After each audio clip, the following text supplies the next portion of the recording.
आज Doubtnut app download करें। Doubtnut पर अपने सभी गणित, रसायन विज्ञान, भौतिक विज्ञान और जीव विज्ञान के डाउट्स का करो सफाया। बस प्रश्न की फोटो खींचो, एक ही प्रश्न को क्रॉप करो और तुरंत वीडियो सोल्यूशन पाओ।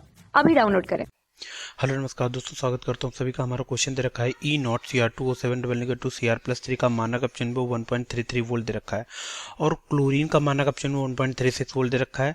Mn का मानक अपचयन वो 1.51 वोल्ट दे रखा है और क्रोमियम +3 से क्रोमियम में जा रहा है, इसका मानक अपचयन -0.74 वोल्ट दे रखा है। इसके लिए दोस्तों हमारे पास चार ऑप्शन दे रखे हैं, क्रोमियम +3 और तीसरा क्लोरीन माइनस आयन और चौथा Mn++ आयन। ठीक है, बिल्कुल। अब यहाँ पे हमें देखो, सबसे पहले इनकी ऑक्सीकरण संख्या निकाल के देखते हैं कौन कहाँ से किस ऑक्सीकरण संख्या पे जा रहा है और किसका मानक अपचयन कितना हो रहा है। अब देखो यहाँ पे हमारा दे रखा है Cr2O7 डबल निगेटिव, तो यहाँ पे Cr2O7 डबल निगेटिव, यहाँ पे Cr के हम क्रोमियम की ऑक्सीकरण संख्या निकालते हैं। ऑक्सीकरण संख्या निकालना आपको पता होगा, बहुत ही आसान है। यहाँ पे हमने क्रोमियम की ऑक्सीकरण संख्या x मान ली तो हो जाएगा 2x, ठीक, प्लस ऑक्सीजन की ऑक्सीकरण संख्या -2 होती है, इंटू 7 इसके परमाणु हैं, 7 से मल्टीप्लाई किया -2, कितना बना 2x equal to -14 equal to -2, ये x इक्वल टू +6 निकल के आ जाएगा। तो ये कहाँ पे जा रहा है, ये जा रहा है हमारा क्लोरीन +6 से, ठीक है। प्लस कितना हो जाएगा, ये हमारा हो जाएगा 3 इलेक्ट्रॉन, ये दे देगा क्रोमियम +3 और इसके मानक अपचयन वो कितना दे रखा है E0, ठीक। क्रोमियम +6 से क्रोमियम +3, इसका मानक अपचयन कितना दे रखा है 1.33 वोल्ट, ठीक है, बिल्कुल।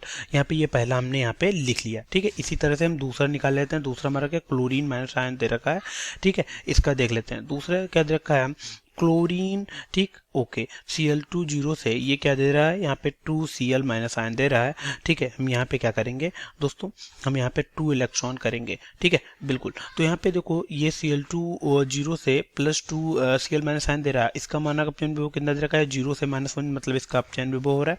इसका मानक अपचयन विभव कितना दे रखा है, मानक अपचयन विभव में यहाँ पे लिख देते हैं E0, ठीक। Cl2 से Cl minus ion 2Cl minus ion लिख लो। यहाँ पे कितना दे रखा है, देख लेते हैं। यहाँ पे 1.36 वोल्ट, क्या 1.36 वोल्ट, ठीक है, बिल्कुल। अब इससे तीसरा देखो MnO4 डबल निगेटिव, यहाँ पे तीसरे का हम देख लेते हैं, ठीक है, बिल्कुल।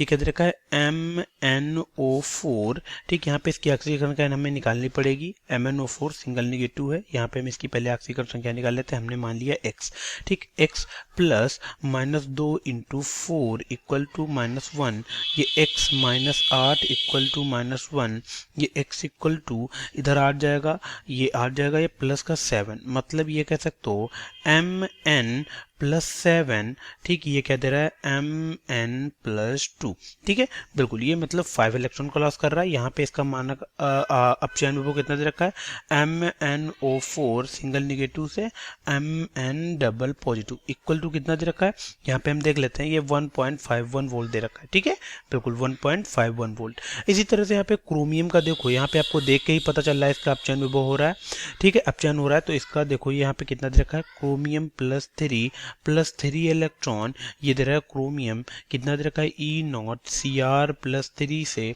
Cr इक्वल टू -0.7, कितना -0.74 वोल्ट, ठीक है, बिल्कुल। यहाँ पे ये दे रखा है। अब यहाँ पे इस क्वेश्चन को सॉल्व करने के लिए एक बेसिक सा नोट पॉइंट है, वो मैं यहाँ पे लिख देता हूँ, ठीक है, बिल्कुल। तो नोट पॉइंट लिख देता हूँ, आपको थोड़ा समझ में आ जाएगा आसानी से। तो यहाँ पे हमने पॉइंट लिख दिया है कि वैद्युत रासायनिक श्रेणी में जिस धातु का मानक अपचयन विभव, ठीक, मानक अपचयन विभव जितना कम होगा उसकी अपचायक क्षमता उतनी ही अधिक होती है, ठीक है। मानक अपचयन विभव जितना कम होगा, ठीक है, ये पॉइंट याद रखिएगा, उसकी अपचायक क्षमता उतनी अधिक होती है। तो यहाँ पे देख लेते हैं हमारा मानक अपचयन विभव किसका सबसे कम है। देखो सबसे पहले यहाँ पे हमारा देखते हैं किसका मानक अपचयन विभव किसका कम है। देखो यहाँ पे हमें 4 दे रखा है, किसका, देखो पहले क्रोमियम का +6 से +3 में जा रहा है, इसका मानक अपचयन 1.33 वोल्ट दे रखा है, इसका 1.36 वोल्ट दे रखा है, इसका 1.51 दे रखा है, इसका -0.74 वोल्ट दे रखा है। तो सबसे कम किसका है, सबसे कम क्रोमियम +3 से क्रोमियम में जा रहा है, इसका मानक अपचयन विभव सबसे कम है, ठीक है, बिल्कुल। किसका मानक अपचयन सबसे कम है, सबसे कम मानक अपचयन विभव हमारा E0 क्रोमियम +3 से क्रोमियम वाले का मानक अपचयन विभव सबसे कम है, ठीक। कितना दे रखा है, ये -0.74 वोल्ट, ये मानक अपचयन विभव सबसे कम है, मतलब इसकी अपचायक क्षमता सबसे ज्यादा होगी, ठीक है, बिल्कुल। अपचायक क्षमता किसकी, इसकी अपचायक क्षमता सबसे ज्यादा होगी। अब हमें यहाँ पे ये देखना, देखो हमारे ऑप्शन जो दे रखे हैं, यहाँ पे हमारे ऑप्शन में क्रोमियम और क्रोमियम +3 3 दोनों ऑप्शन दे रखे हैं। अब यहाँ पे मैं देखना होगा इनमें से कौन सा प्रबल अपचायक। हमें ये तो पता चल गया कि क्रोमियम और क्रोमियम प्लस 3 में से ही कोई एक प्रबल अपचायक होगा, क्योंकि इनका जो मानक अपचयन विभव है वो सबसे कम है। जिसका मानक अपचयन विभव सबसे कम होता है वही हमारा प्रबल अपचायक होता है। ठीक है, बिल्कुल। तो मतलब ये दो तो ऑप्शन हमारे गलत हो गए। अब पहले और दूसरे में से हमारा कोई ऑप्शन करेक्ट होगा। अब यहाँ पे मैं देखना पड़ेगा, तो थोड़ा इसकी एनालिसिस कर लेते हैं। अब देखो प्रबल अपचायक का काम क्या है। ठीक, प्रबल अपचायक के बारे में थोड़ा हम देख लेते हैं। प्रबल अपचायक का काम क्या है। तो दोस्तों प्रबल अपचायक क्या है। पहला पॉइंट प्रबल अपचायक का है कि वो दूसरों को क्या करता है। प्रबल अपचायक दूसरे पदार्थ को या दूसरी धातुओं को क्या करता है, दूसरी धातुओं को, ठीक, दूसरी धातुओं को अपचयित करता है। ठीक, दूसरी धातुओं को क्या करता है, अपचयित करता है। ठीक है, बिल्कुल। और स्वयं क्या हो जाता है, स्वयं आक्षीकृत होता है। ठीक है, स्वयं आक्षीकृत होता है। ठीक है, बिल्कुल। अब आपको आक्षीकृत होता है। अब आप मुझे ये बताओ कि क्रोमियम प्लस 3 से क्रोमियम में जा रहा है, ये देखो ये ऐसे है। ठीक है, बिल्कुल, ये क्रोमियम में जा रहा है। तो बताओ यहाँ पे अपचयित कौन हो रहा है। अपचयित भैया हमारे क्रोमियम प्लस 3 ये क्या हो रहे हैं, ये हो रहे हैं अपचयित। ठीक, ये अपचयित हो रहे हैं। ठीक है, बिल्कुल।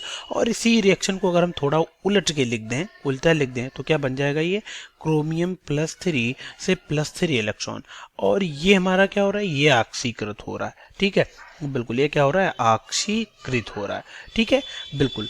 तो अब ये आक्षीकृत हो रहा है। आप मुझे ये बताओ, क्या आप मुझे ये बताओ कि प्रबल अपचायक कौन होगा। हमने बताया कि जो स्वयं आक्षीकृत हो और दूसरी धातु को अपचयित कर दे। तो देखो क्रोमियम स्वयं आक्षीकृत हो रहा है और इसको देखो अपचयित कर रहा है। ठीक है, बिल्कुल। तो क्रोमियम क्या हो रहा है, स्वयं आक्षीकृत हो रहा है। तो यहाँ पे प्रबल अपचायक हमारा कौन होगा, क्रोमियम होगा, ना कि Cr+3। Cr+3 हमारा प्रबल अपचायक नहीं होगा क्योंकि ये अपचयित हो रहा है, जबकि क्रोमियम हमारा आक्षीकृत हो रहा है। और प्रबल अपचायक हमारा स्वयं आक्षीकृत होता है और दूसरों को अपचयित करता है। तो यहाँ स्वयं आक्षीकृत कौन हो रहा है, क्रोमियम। ठीक है, तो हमारे यहाँ कौन सा ऑप्शन करेक्ट है, हमारा यहाँ पे ऑप्शन करेक्ट है पहला ऑप्शन हमारा करेक्ट है दोस्तों। तो हम यहाँ पे पहले ऑप्शन को अपने हाईलाइट कर लेते हैं और इसे बॉक्स में कवर अप करते हुए चलते हैं। ठीक है, बिल्कुल, हमारा कौन सा यहाँ पे पहला ऑप्शन करेक्ट है। बाकी हमारे यहाँ पे ऑप्शन दूसरा भी रॉन्ग है, तीसरा भी रॉन्ग है, चौथा भी रॉन्ग। तो हमारा दोस्तों मैं आशा करता हूँ ये पूरा क्वेश्चन आपको समझ में आया होगा। धन्यवाद। कक्षा 6 से 12वीं से लेकर नीट, IIT, JEE वो एडवांस के लेवल तक 1 करोड़ से ज्यादा छात्रों का भरोसा। आज ही डाउनलोड करें डाउटनेट ऐप या व्हाट्सएप करें अपने सारे डाउट्स 8400 400 400 पर।